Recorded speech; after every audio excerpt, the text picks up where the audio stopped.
importancia real, la importancia que realmente debe tener. La predicación en esta tarde se llama Escrito está en los profetas. La Biblia es un libro maravilloso. Yo experimenté cosas cuando fui al seminario, pues como yo crecí en la iglesia desde niño, como muchos de ustedes,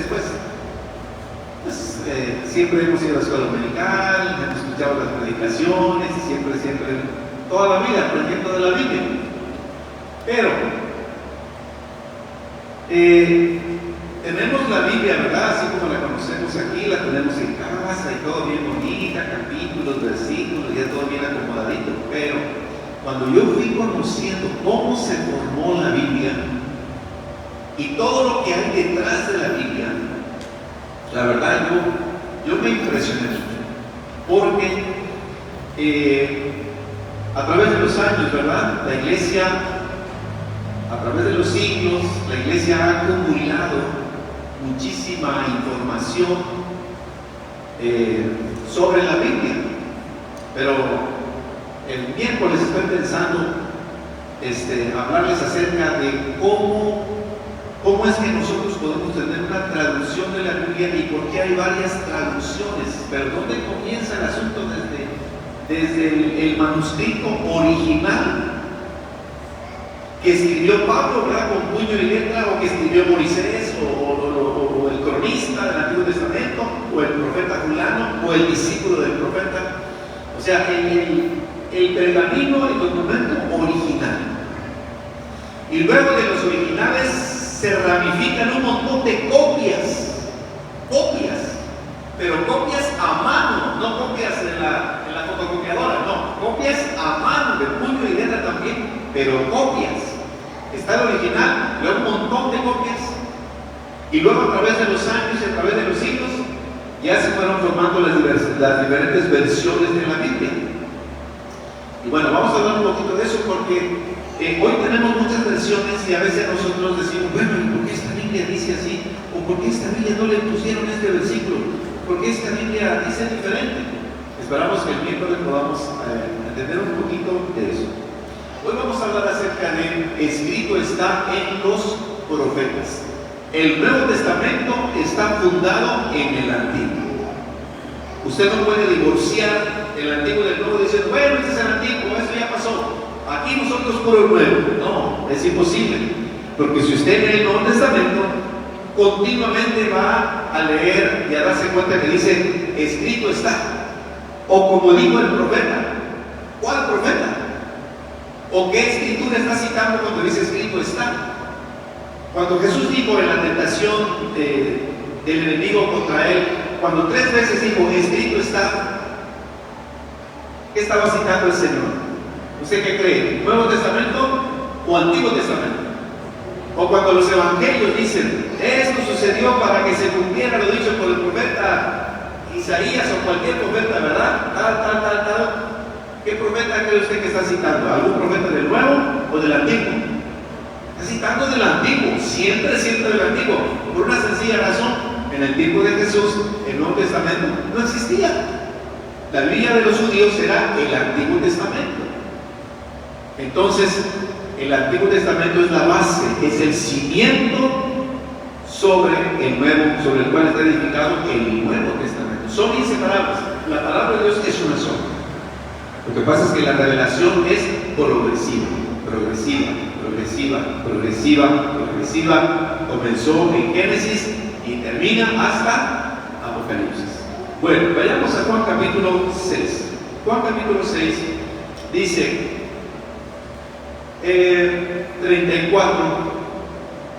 versículo 35, acuérdese usted que acaba de suceder la cuarta señal. El Evangelio de Juan es el libro de las señales. Es el libro de las señales. El Evangelio de Juan no es Evangelio sinóptico, como Mateo, Marcos, Lucas. Juan es diferente. Tiene una estructura, un estilo y una forma diferente. Entonces no cabe en los Evangelios sinópticos porque Juan es el libro de las señales. Y la cuarta señal, si usted recuerda, la cuarta señal es cuando Jesús alimenta a miles de personas. Esa es la cuarta señal. Entonces, Jesús dice en Juan 6:35, dice: yo soy el pan de vida. El que a mí viene nunca pasará hambre, y el que viene en mí, el que en mí cree, nunca más volverá a tener sed. El que crea en mí, el que ponga su fe en mí. Así que Él es el pan de vida. Pero los judíos lo rechazan, no creen en Él. Así que, aunque Jesucristo vino del Padre, vino del cielo, pero ellos no creen, porque ellos tienen un corazón duro, un corazón difícil, a pesar de que vieron la cuarta señal de la multiplicación de los panes, de los peces, y miles de personas comieron y todavía sobró un montón de comida. Ellos no creen que Él es el Mesías de Dios, el enviado de Dios. Por eso dice: a pesar de que ustedes, ya se los dije, dice, a pesar de que ustedes no me han visto, a pesar de que ustedes, me han visto, dice, ustedes no creen. Ustedes son duros de corazón, les decía el Señor a los judíos. Ahora, mire usted la contradicción en que el ser humano cae, siempre, en los tiempos de Jesús y ahora también. Los judíos creen en Dios, eso sí, ellos son monoteístas. Ellos no son como las demás naciones que tienen un montón de dioses. No, los judíos solamente creen en un Dios, el único, el verdadero, no hay más, ¿verdad? Pero a la vez que creen en ese Dios, rechazan su voluntad. Creen en Él, pero rechazan su voluntad. Porque miren, aquí en esta parte, la palabra voluntad, hablando de la voluntad de Dios, aparece 3 veces. Dice: todos los que el Padre me da, vendrán a mí. Y al que a mí vienen, yo no lo rechazo, dice el Señor. Porque he bajado del cielo, no para hacer mi voluntad, sino la voluntad del Padre que me envió. O sea, Jesucristo vino del cielo, pero no para hacer su voluntad. Él está totalmente sujeto a la voluntad del Padre. Vino a hacer la voluntad del Padre. Y esta es la voluntad del que me envió: que yo no pierda nada de lo que Él me ha dado, sino que lo resucite en el día final. La voluntad del Padre es que todos los creyentes en Jesucristo, ¿verdad?, se mantengan fieles, que ninguno se pierda, y que al final se levanten victoriosos en la resurrección. Miren cómo es la voluntad del Padre. Dios quiere que usted y yo lleguemos a la victoria final, no que nos quedemos a medio camino por ahí tirados. Es que fui cristiano 5 años, pero ya no. Es que fui cristiano como 20 años, pero ya no.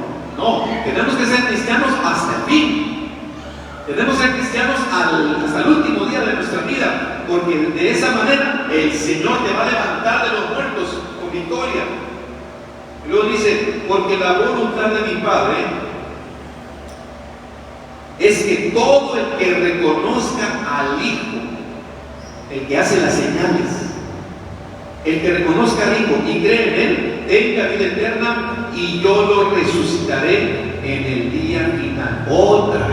Otra vez el énfasis, ¿verdad? Que persevere hasta el final, para que sea levantado de los muertos, para que tenga victoria y pueda participar de la gloriosa eternidad. Así que, miren ustedes la contradicción. Se puede creer en Dios y rechazar su voluntad. ¿Qué acaso no la mayoría de los mexicanos creemos en Dios? Pregúntales, vaya algún día al parque, a algún lugar donde hay mucha gente, y dígale a la gente: ¿tú crees en Dios? ¿Tú crees en Dios? ¿Tú crees en Dios? El 99.9 le va a decir: claro que creo en Dios. Pero si usted le pregunta: ¿y estás haciendo su voluntad? La respuesta no va a ser la misma. Porque todo el mundo cree en Dios, pero no todo el mundo está haciendo la voluntad del Padre, como decíamos esta mañana. Para eso se requiere un encuentro con el Dios de la palabra. Entonces, la voluntad del Padre es lo más importante. Jesucristo vino a hacer la voluntad del Padre. no la suya. Así que, hermano, no hagas tu voluntad. Si quieres honrar a Dios, si quieres ser parte de su reino y tener vida eterna, no hagas tu voluntad. Dile al Señor: Señor, muéstrame tu voluntad. Y todo comienza aquí con la palabra. ¿Quieres conocer la voluntad de Dios? No esperes que un ángel venga y te diga: Dios quiere que no te cases con este, sino que te cases con este. No, no esperes eso. Lee la palabra. Lee la palabra.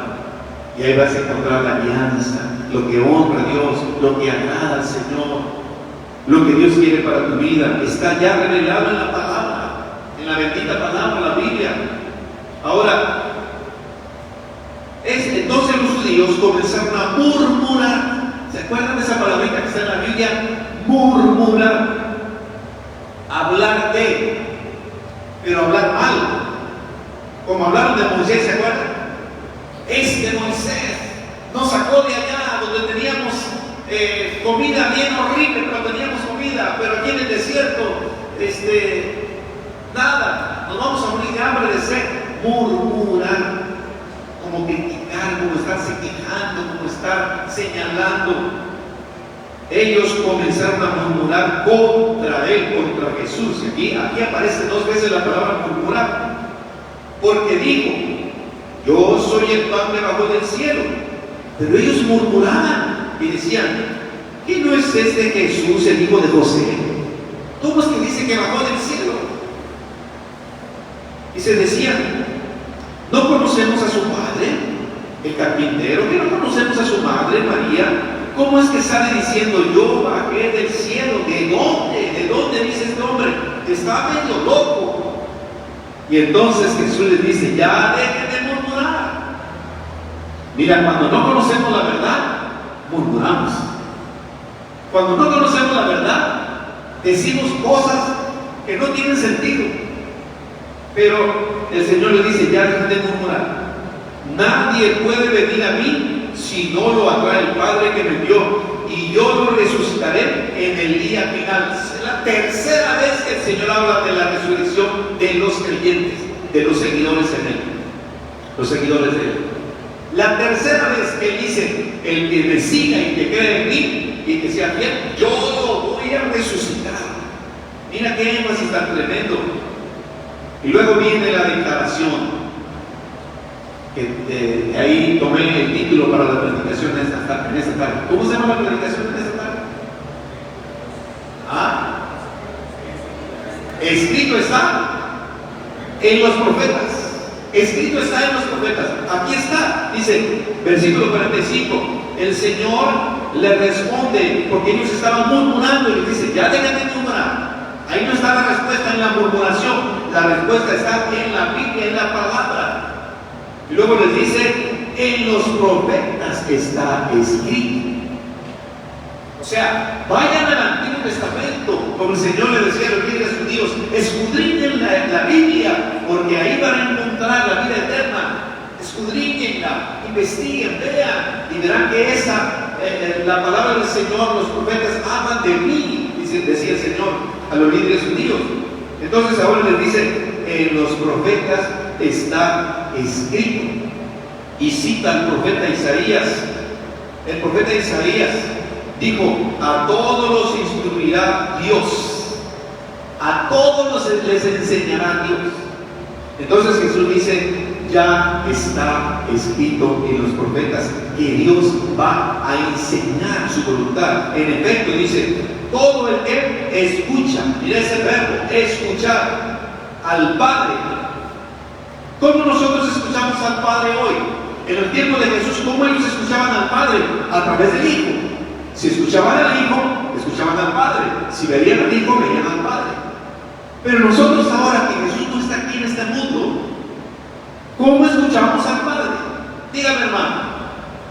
Aquí está, otra vez, la Biblia, la revelación. Nosotros escuchamos al Padre leyendo la Biblia, escuchando la predicación, o poniendo en tu carro el audio de la palabra de Dios, o en tu casa. Ahí está, en tu celular está la Biblia, léela. léela, léela. Así vas a escuchar la voz del Padre. Dice, a todos los instruirá Dios. En efecto, todo el que escucha al Padre y aprende de Él, aprender la palabra de Dios, escuchar la palabra de Dios y aprender la palabra de Dios. Dice, y aprende de Él. Todo el que escucha la palabra de Dios y aprende de la palabra de Dios, el resultado, dice el Señor, es que viene a mí. Es el resultado. ¿Por qué? Porque la palabra de Dios, la enseñanza del Padre, dice, Jesucristo es el camino, síganlo a Él. ¿Se acuerdan del bautismo del Señor? Este es mi amado. Mi alma está muy feliz con Él y quiero que lo sigan a Él. Así es la voz del Padre, es lo que el Padre dice, es la voluntad del Padre. Y Jesús así, aquí lo confirma. A todos los instruirá Dios. En efecto, dice, todo el que escucha la palabra del Padre y todo el que aprende la palabra del Padre, el resultado es que busca a Jesús, abre su corazón a Jesús, clama a Jesús y obedece a Jesús. Así que, entonces, ya estaba escrito en los profetas. Ya estaba escrito en los profetas. Los profetas dieron mensajes orales, como lo que yo estoy haciendo en este momento. Es una predicación oral, lo estoy hablando. No les estoy dando un mensaje escrito, les estoy dando un mensaje hablado. Los profetas decían sus mensajes y luego alguien por ahí los escribió. Primero fue oral, como las enseñanzas de Jesús. Todo fue hablando. Pero no había grabadoras, no había celulares para que estuvieran ahí grabando, no. Todo lo dijo oralmente. Pero después los evangelistas, Mateo, Marcos, Lucas y Juan, escribieron los evangelios y todo lo que el Señor le enseñó quedó escrito. Entonces, primero fue la tradición oral. La tradición oral, hablada. Y luego fue la escritura. Así que los profetas dieron mensaje oral. Y luego cuando fue escrito su mensaje, ahora ya lo tenemos aquí en la Biblia. Los oráculos del profeta Isaías, los mensajes del profeta Jeremías, Ezequiel, Daniel, Oseas, Joel, Amós, todos los profetas. Aún los que no tienen un libro en particular también fueron profetas y dijeron mensajes de Dios. Pero entonces Dios instruye mediante su palabra. Y Jesús dijo, ya los profetas lo dijeron. Escrito está en los profetas. Antiguo Testamento. O sea que el Antiguo Testamento habló del Mesías que vendría un día. Dijo que un día el Mesías llegaría. Y para nosotros, pues ya es un hecho, ya es una realidad que el Mesías llegó. Entonces, dice la palabra del Señor, al Padre no lo ha visto excepto el que viene de Dios. Solo Él ha visto al Padre. Por eso dice, ciertamente les aseguro que el que cree tiene vida eterna. Yo soy el pan de vida. ¿Cuántas veces el Señor dijo, yo soy el pan? No se equivoque, yo soy el único que puedo saciar su alma. Los antepasados de ustedes, Antiguo Testamento, los antepasados de ustedes comieron el maná en el desierto, se alimentaron del maná, ese alimento que Dios les mandaba en las mañanas, muy tempranito, caía el maná y todo el pueblo tenía que salir a recoger el maná para alimentarse, ellos y su familia, el maná en el desierto, y sin embargo murieron. Porque era un alimento para el día. Al otro día hay que ir otra vez por maná. No podían guardar maná para toda la semana, no, porque se les pudría. El maná de hoy, en la mañana, era para hoy. Y mañana tienes que ir otra vez por maná. Entonces, era un alimento normal, tu comida del día.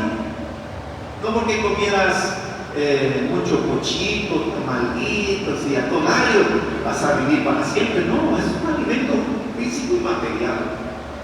Pero este es el pan que baja del cielo. El que come de él no muere. Él estaba hablando de otro maná que también vino del cielo, pero este sí da vida eterna. Se llama Jesucristo. Y luego otra vez lo vuelve a decir, versículo 51. Yo soy el pan que bajó del cielo. Si alguno come este pan, vivirá para siempre. Este pan es mi carne que daré para que el mundo viva. Así que, hermano, el Antiguo Testamento es la base del Nuevo Testamento. Los profetas pusieron los fundamentos. Si usted lee las profecías mesiánicas del Antiguo Testamento, tiene su cumplimiento ahora en el Nuevo Testamento. Toda la revelación del Antiguo Testamento apunta siempre a el Nuevo Testamento, la llegada del Mesías. Y en el Antiguo Testamento encontramos diferentes figuras que anuncian a Cristo, como por ejemplo el maná que comieron allá en el desierto. Ese maná venía del cielo. Ese maná estaba diciendo: un día va a llegar el verdadero pan del cielo, pero ese pan que da vida eterna se llama Jesucristo. Así que, hermano, escrito está en los profetas. ¿Quieres llenarte de Dios? Llénate de su palabra. ¿Quieres tener fuerzas para ser cristiano toda tu vida? Llénate de su palabra. ¿Quieres ser vencedor de las tentaciones juveniles, de las cosas que el mundo te ofrece, las cosas tan atractivas que a veces parecen buenas, porque la envoltura se ve bonita, pero cuando destapas la envoltura, adentro ya no está tan bueno? Eso pasa con muchas diversiones, ¿verdad? Algunas diversiones parecen como inocentes, como que no pasa nada, como que, o a veces las amistades, no pasa nada, pero las amistades te van a llevar por caminos que tú no querías ir, te van a comprometer. Un novio que no es cristiano, una novia que no es cristiana, te va a jalar lejos de Dios. Entonces, ¿qué hago para llegar a la vida eterna? Porque todos queremos llegar. ¿Qué hago para llegar al cielo? ¿Qué hago para ser fiel a Dios toda mi vida? Hermano, aliméntate de la palabra. Pero hoy la Biblia tiene mucha competencia, hermano. Nuestros padres, ¿qué competencia tenían para leer la Biblia? Si muchos ni tenían tele. ¿Qué otra competencia? Pero ahora, hermano, Dios permite televisiones, estos aparatitos, ¿verdad? Estos aparatitos que roban el tiempo. Tú puedes estar ahí 10 minutos, 15 minutos, 50 minutos, 1 hora, 2 horas, ni sientes el tiempo. Pero si estás leyendo la Biblia, a los 5 minutos dices: ya me aburrí. ¿Qué es eso, hermano? Este alimento que lleva a la vida eterna. Entonces nosotros tenemos que priorizar. La palabra de Dios es importante. ¿Por qué? Porque escrito está. Está escrito. Está escrita la voluntad de Dios para tu vida. La revelación de Dios para tu vida. Hermano, necesitamos retomar la palabra de Dios, pero con compromiso, con fuerza, para que impacte nuestra mente y nuestro corazón, y nosotros no nos desviemos, no nos alejemos del camino del Señor. Oremos, hermano, vamos a estar de pie en esta semana que iniciamos. Pongámonos en las manos del Señor, pongámonos en las manos de Dios, pero hagamos un compromiso. La palabra de Dios te está esperando. Abre tu Biblia en casa, hermano. No te conformes con los que escuches aquí en el templo o aquí que leemos la palabra de Dios en la iglesia. No te conformes con eso. Lee la palabra a solas en casa y verás cómo Dios te llena, te alimenta, te fortalece. Pero esa es una decisión particular. Nadie te puede obligar. Tu corazón debe determinar hacerlo. Aunque te manden a leer la Biblia en casa, si tú no quieres, no la vas a leer, o vas a hacer como que la lees, pero en realidad no la lees. Porque no se trata de leer solamente, se trata de meditar en lo que dice. Oremos, hermanos, y crezcamos en el compromiso de alimentarnos de la palabra del Señor. Padre, reconocemos, Dios, tu grandeza, Reconocemos, Padre Santo, tu poder, tu gracia, tu maravillosa gracia revelada en la palabra. En la palabra está el mensaje de salvación. En la Biblia está el mensaje de vida eterna que se llama Jesucristo. Ayúdanos a apreciar la Biblia, leyéndola, meditando en ella, obedeciéndola. Ven con nosotros esta semana, Señor. Acompáñanos, guárdanos. Bendice cada familia, bendice cada hogar, bendice a cada uno de tus hijos. Especialmente te rogamos por los que están enfermos, los que están en casa que no pueden venir. Especialmente te pedimos por aquellos que están pasando luchas, problemas, necesidades. Extiende tu mano, Señor. Extiende tu mano de poder. Por favor, Padre Santo.